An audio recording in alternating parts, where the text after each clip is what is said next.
Shalom, Bracha B'Shem Hashem Naaseh V'Natzliach. On est donc aujourd'hui dans notre série La Halacha du jour.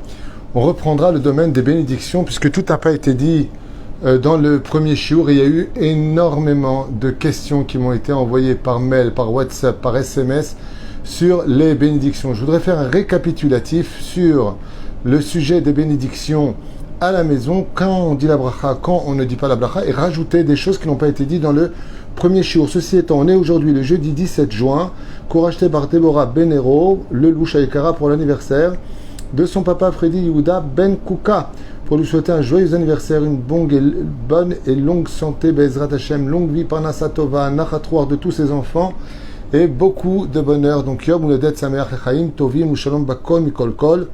En même temps, juste un instant, j'avais des noms aussi à rappeler. Voilà. Ici aussi, Bezrat Hashem, Leinu Nishmat, l'élève Alfa Avdalim pour l'élévation de l'âme de David Gabriel Ben Mazal. Roi Hashem, Tanacheno Began Eden, Elion, Bechol Ashorvim Imo, Bezrat Hashem. On pensera à lui, même si le show était pour demain. Je sais que j'avais noté des choses, et où est-ce que je les ai notées? Zotaché là, Shni Achat, voilà. Alors ici il y a aussi des questions. Ah oui, c'était ça, donc je vais nommer Vita Chai Ben Yaakov Alav Shalom Roi Hashem Tenachenu Began Eden, et aussi la Refoua Shlema l'élève Al-Fedelim pour un bébé qui s'appelle Liron Shlomo Ben Salomé Yael Anna El Narefanalo Anna El Narefanalo Sruta Torah Tagen Bado Bechol Asherlo. On pensera le Nishmat l'élève Al-Favdalim de Georges Elio Batimcha Alice Kol Mete Israël Alice. On l'a déjà donné ce matin, Refoua Shlema pour tous les malades israéliens. On commence avec notre fameux shiur sur les bénédictions. Comme vous le savez, il y a un interdit très grave de ne pas prononcer le nom de Dieu en vain. Et comme j'avais lu la dernière fois et que je m'étais interrompu parce que j'avais en même temps des questions qui apparaissaient sur mon portable ici, je n'ai pas fini ce shiur très très important, à savoir un récapitulatif. Quand je suis par exemple ici à marquer, j'ai écouté votre cours donc que j'ai beaucoup apprécié sur les brachot. Donc il y a pas mal de questions ici qui sont posées. J'aimerais revenir sur tout ça. En d'autres termes, si je mange 27 grammes de motzi, j'ai appris que je ne faisais pas netilat yadayim avec la bracha, effectivement, et je dirais à motzi lechem, mais je ne sais pas quel bracha acharona il faut faire. Si vous avez mangé 27 grammes de pain, on fait le birkat Amazon.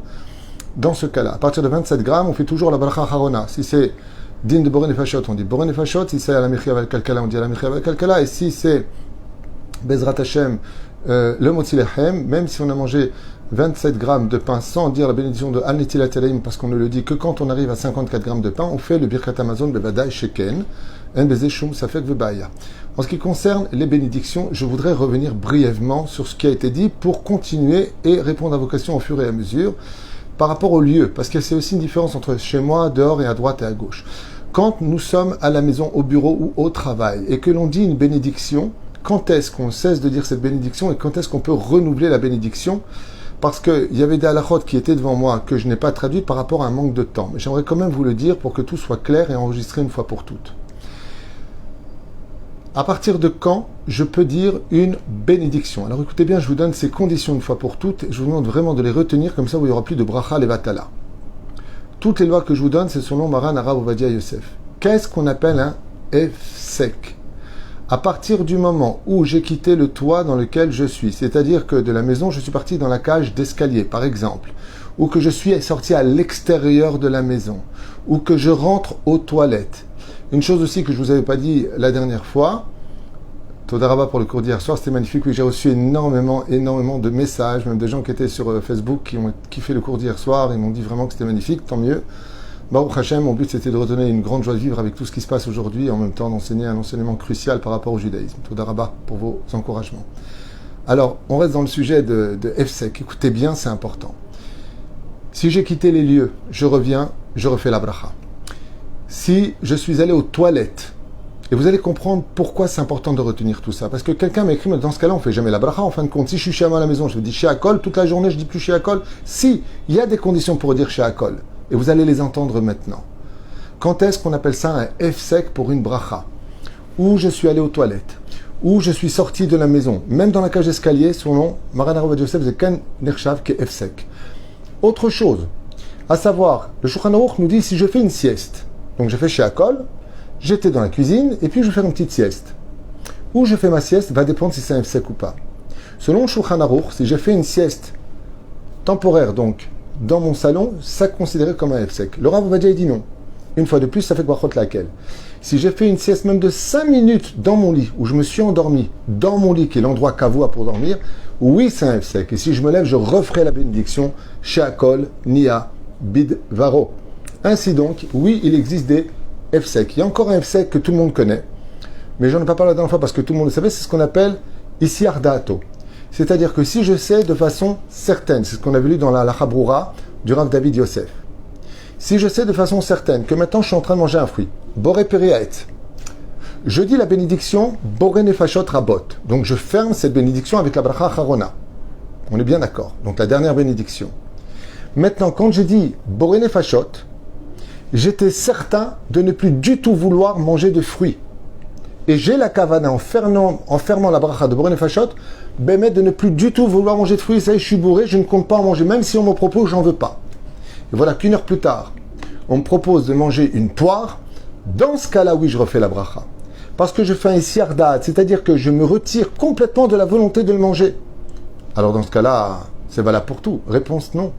Si j'étais en train de manger une pomme et que je dis Boré Nefashot Rabot, j'ai fermé. Mais j'ai pas pensé explicitement que c'était fini. Et que une heure plus tard, je viens de dire que je veux manger encore une pomme ou une poire ou une orange, je ne referai pas la bracha. À cause du safek brachot laquelle. Parce qu'en réalité, quand j'ai fermé ma première bénédiction, je n'avais pas l'intention de fermer pour toute la journée la bénédiction. C'est pour cela qu'il y a une différence qui est très très minutieuse. À savoir, quand tu fais ta bracha harona, par exemple sur un gâteau, tu viens de manger boré mine mezonot, ok? Et puis tu vois qu'il n'y en a plus. Tu dis à la michav al kalkala. Et voilà qu'une heure plus tard, on te ramène le même gâteau. Ça veut dire que si tu avais su qu'il y en avait encore qui viendraient, tu l'aurais peut-être mangé. Oui, tu ne refais pas boré mine mezonot. Seulement. N'oublions pas un détail. Dieu il fait des miracles. Quand tu manges ou que tu bois, ça nécessite que tu ailles aux toilettes. Et chaque fois que tu reviens des toilettes, tu refais la bracha, puisque tu as fait un hefsek. Le seul endroit où quand on sort des toilettes, on ne refait pas la bracha, c'est en plein repas. Si je suis dans mon motzi lechem, je suis en plein repas et je ressens le besoin d'aller aux toilettes. Alors je me lève, je vais aux toilettes et je reviens. Mais étant donné que je suis dans le repas, qui est considéré comme étant une bracha très importante, il est évident que mon aller-retour aux toilettes me ramèneront à continuer mon repas, puisque je n'ai pas encore fini, je n'ai même pas fait mon birkat Amazon. Dans ce cas-là, il y a comme une marloquette poskim qui dit que si tu sors des toilettes, tu fais Netilat Yadayim sans bénédiction dans Netilat Yadayim, tu dis Asher Atzeret Adam Kimouvan et tu t'assois. Mais dans ce cas-là, on va dire hey, mais c'est normal que ça démarre après les toilettes. Non, Alpi Alacha, j'étais pas obligé de prendre un keli. Mais si tu sors des toilettes pour continuer ton repas, même si dans ce cas-là, les toilettes ne sont pas considérées comme étant un hefsek pour le repas, résultat des courses, je ne refais pas les bénédictions, ni Yamot Silech Minaretz, même si les toilettes sont considérées comme un hefsek selon Maran Arav Ovadia Yosef. Mais la reine, je referai Netilat sans bénédiction et je continue mon repas. Ainsi est la halacha pour nous, les Sfaradim, Be'ezrat Hashem Yitbarach. Et la reine, il y a une des grandes différences entre quand est-ce que je fais la bénédiction et quand est-ce que je ne fais pas la bénédiction. Maintenant, vous allez me poser une question cruciale. Arrête, jusqu'à aujourd'hui, beaucoup de gens pensaient que si je faisais la bénédiction de la fin, Boré Nefashot ou à la Mechiav à la Kalkala, je montrais ainsi donc que mon esprit venait me déconnecter de la bénédiction que j'avais faite. Réponse non. Pourquoi? Parce que cette bénédiction de la fin de la bracha, je vais m'expliquer clairement dans des exemples connus de la vie de tous les jours, je prends une pomme le matin et je dis Baruch ata Hashem Elokeinu melech haolam boré periait. Je mange ma pomme. Voilà que maintenant, combien j'ai de temps pour dire ma bracha harona? 72 minutes. Le temps du coule, le temps de la digérer. Donc ma bracha harona, pourquoi je vais la dire? Pour ne pas la rater, puisque j'ai 72 minutes le temps de la digérer, ou plus encore. Ça dépend de ce que tu as mangé. Tant que tu sens que tu digères ce que tu as mangé, tu peux dire la bracha harona.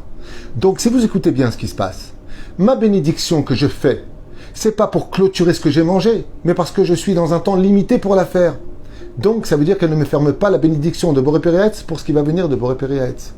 En d'autres termes, même si j'ai fait ma bénédiction de Boré Nefashot sur ma pomme, et que 2 heures ou 3 heures plus tard, n'ayant pas quitté les lieux, j'insiste, n'ayant pas quitté les lieux, je veux manger une orange, dont la bracha est aussi Boré Periaetz, c'est pas parce que j'ai fait bracha harona que je dois recommencer Boré Periaetz. Parce que la bracha harona, j'ai dû la faire parce que sinon je la perdais par rapport au temps qui m'était donné. Sinon, je l'aurais fait à la fin de la journée. mais comme je suis limité par le temps, je l'ai fait par rapport au temps, donc je ne recommence pas la bénédiction de Boré Péré Haetz, même 3 heures plus tard, même 5 heures plus tard, sur l'orange que je vais manger. Sauf, comme je vous l'ai dit, si en finissant mon orange, je n'avais vraiment plus du tout l'intention de manger quoi que ce soit qui soit à Haetz.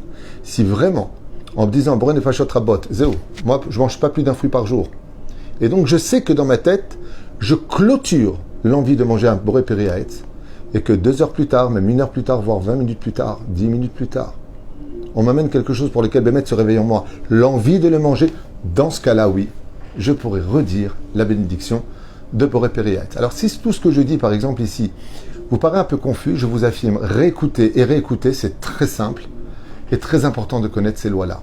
Parce qu'en réalité, ça va dépendre de beaucoup de comportements par rapport à nous. Comme je vous l'ai dit, quelqu'un est dans sa voiture, il prend une canette, il va boire, chacun est barreau, il s'arrête à une pompe à essence, il sort de sa voiture. En sortant de sa voiture, il rentre dans sa voiture après avoir mis de l'essence, il refera chacun est bidvaro. Question qui m'a été posée, et s'il a pris la canette avec lui, il ne fait pas la bracha. Et cette bracha sera valable tout le temps que la nourriture sera avec lui. C'est dans le cas suivant. Quand on a un bête café, ou quand je suis invité, c'est le même dîne. À partir du moment où je suis invité, ou que je suis dans un bête café, comme je ne sais pas ce qui va m'être apporté, je ne peux pas définir si je veux ou pas, puisque je ne connais pas le contenu de ce qui va m'être apporté. Souvent dans les restaurants, nous apportons plus des surplus. Je fais une seule fois Motzi Lechem Kimouvan, ça c'est évident. Boré Péré Haetz, je ne le referai pas 2 fois. Boré Péré Ha'adama, je ne le referai pas 2 fois. Chez Akol, je ne le referai pas 2 fois. Et faites très attention à ce que je vais vous dire maintenant. Beaucoup de gens font bracha levatala. Ils s'assoient au restaurant et ils demandent un poisson. Avec des frites, par exemple. Mais avant ça, on leur sert la boisson, c'est ce qu'il y a de plus rapide. Qu'est-ce qu'ils font? Combien de fois j'ai vu cette erreur se faite et je ne répondais pas parce que je leur disais, excuse-moi, mais tu n'avais pas le droit de faire la bracha. Les gens, ils prennent le verre et ils disent Sheakol ni abidvaro. Et ils boivent. D'un coup, on leur apporte le poisson. Et ils recommettent tous l'erreur de dire Sheakol ni abidvaro. Aval Mechila. Le Sheakol, tu l'as déjà dit sur le verre. Et étant donné que tu l'as déjà dit, tu n'as pas à le refaire sur le poisson. Puisque ta bracha, elle sera kolel tout ce qu'on va t'amener. Et c'est pareil quand tu es invité chez une personne. Ce que vous dites ici, quand on ne dort pas la nuit et qu'arrive le jour, est-ce qu'on fait l'Netilat Talim avec bracha? Absolument pas. Si on a veillé toute la nuit et qu'on ne s'est pas endormi keshnatsu, c'est-à-dire le temps de 60 neshimot, c'est-à-dire 60 respirations, eh bien, on ne dit pas la bénédiction de Netilat, mais on fera Netilat Talim sans bénédiction. Par contre, on dira Sharet Sarat Adam. Belachen, pour finir, Be'ezrat Hashem Idbarach, pour que les choses soient très claires et que votre vie soit accompagnée de toutes les bénédictions du ciel, Be'ezrat Hashem, comme vous le méritez tellement, Am Israël Kedoshim, eh bien, faites très attention à cela. Quand vous allez au restaurant, tout le monde tombe dans le piège, ou quand vous êtes invité chez quelqu'un, vous allez répéter des brachot pour rien du tout, alors que vous n'aviez pas le droit de les dire. Une seule bracha comprendra tout ce qu'on vous amènera, en ce qui concerne le Boré Péré Haetz, en ce qui concerne le Boré Péré Ha'adama, en ce qui concerne le Sheakol Yabidvaro, et en ce qui concerne le Boré Meni Mezonot. À partir du moment où vous avez dit une seule fois chez quelqu'un ou au restaurant Boré Meni Mezonot, Nigmar Asipour. À cet insu, je rappellerai à tout le monde que nous, les Sfaradim, quand on fait le Motzi Lechem, on ne dit pas Boré Meni Mezonot pour le dessert si c'est un gâteau. Une fois, j'étais avec quelqu'un, on était au restaurant et on a fait un Motzi Lechem tous les deux. Puis voilà qu'il a commandé un soufflet ou je sais pas, un truc Mezonot, et j'entends dire la bénédiction Boré Mini Mezonot. Et j'ai arrêté, je dis Aval Slicha, Asur Lecha Levarech. Il me dit pourquoi? C'est un dessert. Parce que quand on fait le Motzi Lechem, ça comprend les Chamisha Mine Dagan. Chamisha Mine Dagan, c'est-à-dire les 5 céréales, y compris le gâteau que tu manges. Donc dans ton Motzi Lechem, même si on ne mange pas les gâteaux avec le pain, normalement c'est ça qui sort de la bracha de Motzi Lechem, c'est que tout ce que je mange qui va avec le pain, je ne refais pas la bracha. Mais si je mange une pomme, on n'a pas l'habitude de manger des pommes, des fruits, des salades de fruits avec du pain. Ça ne s'accompagne pas de façon générale sur terre. Donc dans ce cas-là, Bevada, que je dirais la bracha même avant le Birkat Hamazon de ce qui ne s'accompagne pas avec le pain. Mais le mezonot, c'est une forme de pain qui a un goût de gâteau. C'est pour cela que Motzi Lechem sort la bénédiction du gâteau. Puis la reine, on ne dit pas la bénédiction sur les gâteaux à la fin du repas. Ceci étant, si j'ai fait mon Birkat Hamazon, alors je pourrais dire la bénédiction sur le gâteau. Ce que j'aimerais vous rajouter, c'est que le Shabbat Kodesh, étant donné qu'on a moins l'opportunité de faire de bénédictions à cause de l'Amida qui comprend 19 bénédictions, les Shabbat il y en a moins, il est très conseillé par la halacha de faire le Birkat Hamazon et ensuite de manger des fruits et les gâteaux pour pouvoir les inclure. Mais si je l'ai fait avant, La bracha harona, pour tout ce que j'ai mangé, tant que j'ai pas fait le birkat Amazon, sera le birkat Amazon lui-même. J'espère que même si je parle assez rapidement, tout le monde comprend ce que je dis. Si ce n'est pas le cas, écoutez le cours, je ne pouvais pas être plus clair. Vraiment, j'espère avoir été très clair. Alors, ce que je voulais dire, c'est que quelqu'un m'a écrit, vous savez, Rav Tutu, je suis un peu choqué. Ça veut dire quoi? En fin de compte, moi qui reste chez moi toute la journée, je travaille de chez moi, je ne bouge pas trop de chez moi, donc je fais une bracha par jour. Je lui dis, Nachon, mais vous n'allez pas aux toilettes? Et la personne me dit, ah si, j'y vais souvent. Je dis, chaque fois que vous y allez, vous faites un sec. Donc, vous pouvez recommencer votre bénédiction. Sheakol, Boréperi Haetz, Boréperi Ha'adama.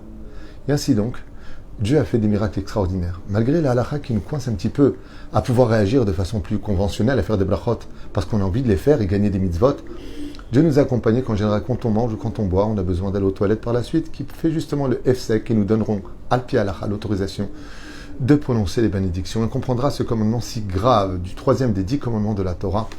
Lo tisa et Shem Hashem Elokecha lashav.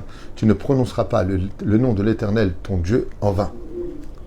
D'où l'importance, avant de faire une bracha, de savoir, petit 1, si on a le droit de le faire, petit 2, comment faire cette bracha, petit 3, quelle bénédiction faire sur telle et telle chose. Qu'est-ce qu'on dirait sur une banane? Elle vient d'un arbre, le bananier. Non, même le Larousse dit que c'est une plante. Alken, Boréperi, Ha-Adama. C'est pareil pour les champignons. Les champignons, en général, viennent de la terre. C'est pas tout à fait juste. Ils poussent sur les arbres, ils poussent sur les murs. Sa bénédiction est Shakol Nia Bidvaro. Le riz, on fait la bénédiction de Boréperi Ha-Adama, puisque la bracha harona, c'est Boré Nefashot, et non pas la Mechia. Exceptionnellement, on dira Boré Mine Mezonot sur le riz, et on dira Boré Nefashot, et non pas à la mechia vers la kalkala, comme c'est Mouvav Masret Psahim, à savoir est-ce que ça fait partie des céréales ou pas des céréales. La halakha a fixé ce que je viens de vous dire. Voilà, j'espère avoir été clair pendant ce... Si on est dans le doute, on s'abstient absolument. Par exemple, très bonne question, Chantal Todaraba, Chantal Krief, qui pose une très bonne question. Qu'est-ce qui se passe si Chantal Krief a un verre d'eau et elle ne sait pas si elle a dit ou pas la bracha? Elle ne sait pas, elle ne se rappelle pas. Pourquoi? La belle-mère est rentrée. C'est une blague, hein, j'aime bien l'humour. Et résultat des courses, elle a reçu un coup de téléphone. Vous savez comment ça se passe avec les portables? On est complètement méfouzard dans la tête, à droite, à gauche. Dans ce cas-là, Chantal, elle a 2 choix. Ou elle dit la bénédiction dans sa tête, elle la prononce pas, première option. Deuxième option, elle va demander à son mari, son frère, son oncle, son père, de prononcer la bénédiction et de penser à elle dans la bracha. Donc elle ne dira pas Baruch Hu Baruch Shemo, mais répondra tout simplement Amen, et pourra boire son verre dans le doute. Et s'il n'y a personne, et puis si elle ne veut pas la faire, il est préférable de boire et de manger sans bénédiction que Chazve Shalom, dire une bénédiction qu'on n'aurait pas dû dire. C'est Pérouche Davar. Dans le cas où c'est trompé, et qu'on a dit une bracha et que d'un coup on se souvienne, ouais, j'ai dit Shakon Yavidvaro, au moment où je dis la bracha, et je viens de me rappeler que j'ai dit. Alors c'est très simple. Écoutez bien. Revenez sur ce cours et apprenez-le par cœur. Si j'ai dit Baruch Ata Hashem, et là je me souviens, donc j'ai prononcé le nom de Dieu, que j'ai déjà dit la bracha, c'est pas compliqué. Rentre pas en panique, Kol Beseder. Tu dis Lamdeni Chukecha, c'est un verset de la Torah. Baruch Ata Adonai, Lamdeni Chukecha, Tehillim 119. Et ainsi donc, j'ai pas dit bracha levatala. Et si maintenant j'ai dit Baruch Ata Hashem, Elokenu Melech Haolam, Sheakol Nia Bidvaro, ouais, j'avais fait la bracha. C'est pas grave, ça arrive. Baruch Shem Kevod Malchuto, Leolam Vaed. Et ainsi donc, tu as clôturé cette bracha. C'est très facile d'être juif quand on connaît bien la halachot. Peut-on aller aux toilettes dans le doute comme on le fait? Oui, absolument. C'est un pattern que je donne très souvent. Mais il faut avoir le besoin d'y aller. Par exemple, moi, ça m'est arrivé, quelquefois, d'être à la maison et je ne sais pas si je me suis endormi, pas endormi. J'ai eu un doute. Est-ce que j'ai fait 5 minutes J'étais dans ma chambre et je me suis levé. J'étais très fatigué. Et j'ai eu un doute si oui ou non je devais mon épouse, que Dieu la bénisse, m'avait fait un bon café, comme d'habitude. Et quand je me suis levé, j'ai eu un doute si oui ou non je devais faire la bracha. Eh bien, je suis parti à l'extérieur de chez moi et je suis rentré. Et donc, j'avais plus de doute. Et c'est pareil. En général, quand on se lève d'une sieste, on a toujours une petite envie d'aller au coin. Nigmar Asipour, tu peux refaire ta bracha. Dans un doute, mieux vaut quitter le lieu dans lequel on est, re-rentrer ainsi donc, on n'a plus de doute. Et c'est d'une façon, je dirais, très claire de montrer sa Hirat Shamaim. C'est très souvent les gens disent « Ah, ça va, tu vas pas n'importe quoi, tu sors, tu rentres. » Non. La Hirat Shamaim, elle est dans tous ces détails qui nous montrent comment aimer Akadosh Baruch Hu, comment le respecter. Oufren, je voudrais vous lire deux halachot. Nous sommes dans le. Mais halachot vient du Ilkut Yosef, que vous le sachiez en général. Hein. Voilà, je vous le montre. Donc c'est le Ilkut Yosef, c'est ma référence, le Rav Ovadia, Chazon Ovadia, Yabia Omer. C'est souvent les références qui accompagnent mon étude. Bezrat Hashem ainsi que d'autres. J'ai le Rav Aaron Zakai derrière, j'ai le Rav Benjamin Chouta derrière, j'ai le Rav Orletzion derrière, j'ai le Mishnah Brura bien entendu, Kodesh Kodashim, j'ai Anilomed et Kulam. Aval. Pour le Tzibour, je préfère enseigner un seul kivun, c'est celui du Rav Ovadia Yosef qui comprend vraiment de très loin tous les autres. Je vous lis deux halachot. Ulam ashotem ma'im osh ar mashkot kalim bedato aya lishtot café vebirer bracha acharona achar ha'ma'im tzarich lachzor velevarech al ha'kafé u'il vebirer boré nefashot rabot al ha'ma'im bechavana tchila shechashiv kesiluk ve'isiar da'at gamour. Alors cette halakha que je viens de vous lire, c'est l'halakha que je vous expliquais en haut. J'ai bu mon verre d'eau. Voilà, c'est l'halakha, donc je vous la lis directement du Likut Yosef Bessachakol. C'est pas un truc bracadabra, c'est un des Kitzur Shulchan Aruch les mieux faits que je connaisse. Et donc j'ai bu mon verre d'eau et je comptais arrêter de boire. Ça y est, je ne veux plus boire. J'ai dit boré nefashot, mais je voulais plus boire. Et d'un coup on me mène un café. Je suis chez moi et on me mène un café. À partir de ce moment-là, écoutez bien, tzarich lachzor velevarech al ha'kafé. U'il u'birer boré nefashot rabot al ha'ma'im bekavana tchila chashiv kesiluk ve'isiar da'at gamour ve'eno domé lemi shemevarer bracha acharona rak michashash she'avor zman ha'ikul. Moi ce que je viens de vous dire, il le dit. Zman ha'ikul. Pourquoi tu as fait la bracha Rona? Parce que le temps allait passer. Et comme le temps allait passer, ça veut dire que ma bracha de Sheakol, elle est pour toute la journée. Alors pourquoi tu as fait la bracha Rona? Mais non, pas pour dire que je ne comptais plus boire, mais parce que je ne voulais pas rater de dire la bracha Rona par rapport au temps qu'il m'est donné de le faire. Tellement simple à comprendre. Et dato bepirush lishtot od, sharekan birer kavanat chila vesilek dato velachen lo yebarech. À partir du moment où j'ai simplement dit la bénédiction Be'alma, ou simplement que ni je comptais continuer à boire, ni je comptais pas continuer à boire. J'ai dit boré nefashot, mais j'ai pas dit que je ne continuerai pas à boire. Ça fait brachot laquelle? Dans ce cas-là, je ne dirai pas la bénédiction Shakol Nia Bidvaro ou boré perehaet ou boré pereha adama ou boré menemezenot. Encore une halakha, vanitzach likava be'emsa seuda ve'yatzal rishutim lo efsek. C'est l'halakha que je vous ai lu, le dit noir sur blanc, celui qui est en plein repas avec du pain et qui sort aux toilettes ne s'appelle pas faire un efsek. Aval notel yadam varech asher yatzar et adam bilvad. Il se lavera les mains, il dira Asher Yatzarat Adam, bien de prendre le kili dans ce cas-là. Bezeo, Bezrat Hashem Idbarach. Alors je voudrais juste voir avec votre permission, parce que j'avais des questions qui m'ont été posées, est-ce que j'ai répondu à tout le monde? J'ai une question, j'ai bien compris que si nous ne bougeons pas de la maison, la beracha est valable toute la journée, excepté lorsque l'on rentre aux toilettes ou que l'on sort à l'extérieur de la maison. Je suppose que si on rentre juste pour prendre un objet dans les WC, non, alors c'est juste pour prendre un objet. On parle vraiment d'aller aux toilettes. Pourquoi? Parce qu'aux toilettes, on n'a pas le droit d'avoir de pensée qui soit pure, dans le sens où on ne peut pas penser à des livrets Torah et autres. C'est vraiment ici da'at. On se déconnecte. Mais c'est à me prendre quelque chose, c'est l'eau et vefsek mamash, mais je vérifierai, c'est une bonne question. Je vous dis franchement, j'ai pas encore lu dans le Shulchan Aruch, mais Ani Itanien Baiser. Et aussi, quand on fait Motzi Lechem, le repas, aux toilettes, ça j'ai répondu, c'est bon. Ok. Ensuite, si je mange 27 grammes, on a répondu. Doit-on reprendre les brachot quand on est assis au café, quand on est invité? J'ai répondu. Quand on est à l'hôtel, chambre ou lobby, j'ai répondu à tout ça. Si vous avez des questions sur les bénédictions, je vous écoute. Juste écrire en gros caractère gras qu'on appelle, même si je suis au régime, pour gras, régime, c'était juste le mot, c'est pas grave. Voilà, pour pouvoir y répondre avec l'aide d'Hachem. J'espère que, je vous demande d'ailleurs si vous pouvez partager ce shiur au maximum, ce serait très important pour éviter tout simplement le bracha levatala. Je vois qu'il n'y a pas de questions, donc bracha v'atzlacha bechol ma'asedechem, et on reprend tout de suite pour un prochain shiur sur la halakha du jour, puisque celui-là c'est le complément du dernier shiur. Donc je vous dis à tout de suite pour l'autre shiur Be'ezrat Hashem Yitbarach. Kol Tuv ou Leitraot.